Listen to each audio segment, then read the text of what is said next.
tisk tisk. Did the leader of Her Majesty's opposition just descend to fat-shaming in the House of Commons? Cancel him immediately.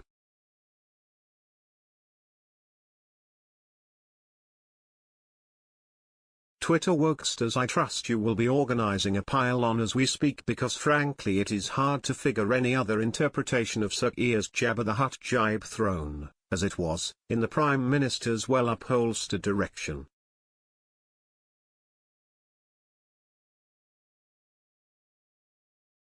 Jabba the Hutt, for readers under the age of 50, is described on Wikipedia as a fat slug-like creature who is either the galaxy's most powerful gangster or a minor antagonist, depending which line you read.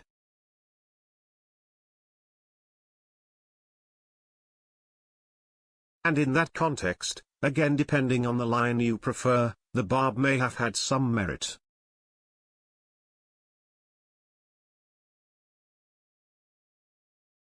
But the reference is 39 years old, Return of the Jedi, 1983, and if Sir Keir was looking for a metaphor to bring a hitherto unexpected exciting street edge to Prime Minister's questions, and help confound those meanies calling him teeth-grindingly boring, Jabba wasn't it.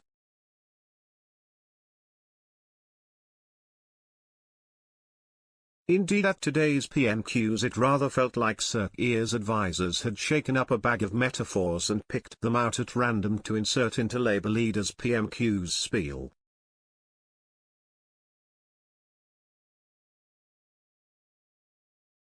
So Boris was 1 minute Jabba the Hutt, and indeed playing Jedi mind games, then by turns he was an ostrich with his head in the sand and even a Love Island contestant with a high ick factor.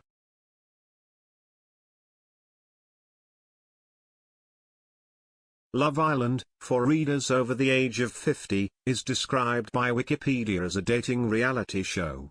We are told, it features a group of single contestants who live together in a specially constructed villa that is isolated from the outside world. Oddly, this is almost word for word how Wiki describes the House of Commons.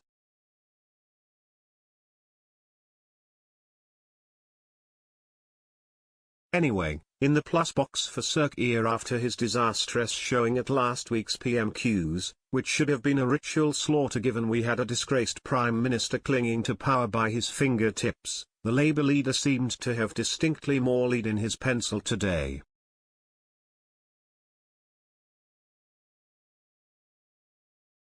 Indeed, Boris noted the same, even going so far to suggest it had been put there by Keir's deputy leader Angela Rayner.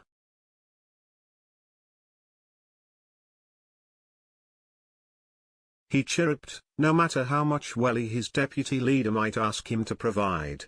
That welly is still on the left foot.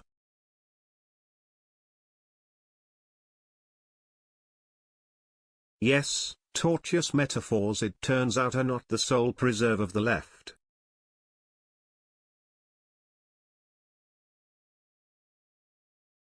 Sir Keir, wisely for once, largely tried to stick to a single issue and hammer it home as best he could, that issue being encapsulated in the repeated question, Britain is set for lower growth than every major economy except Russia, why?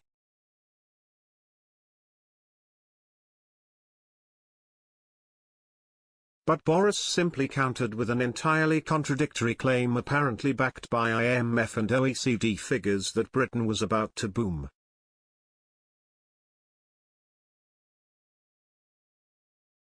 You pays your money.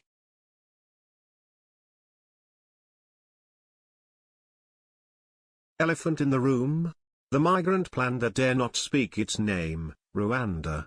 Despite this dominating every news agenda and indeed every pub conversation right now, there was barely a mention.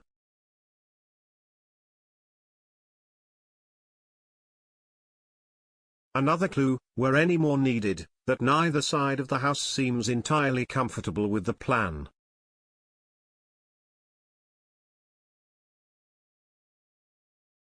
The Tories because of its sledgehammer to crack a nut feeling, and Labour because they simply have no better idea to tackle the awfulness of people trafficking.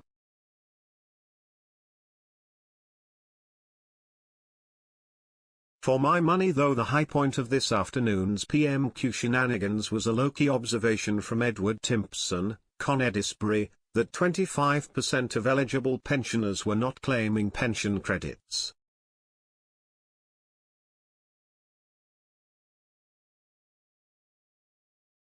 They're worth, incidentally, £3,300 . So get claiming.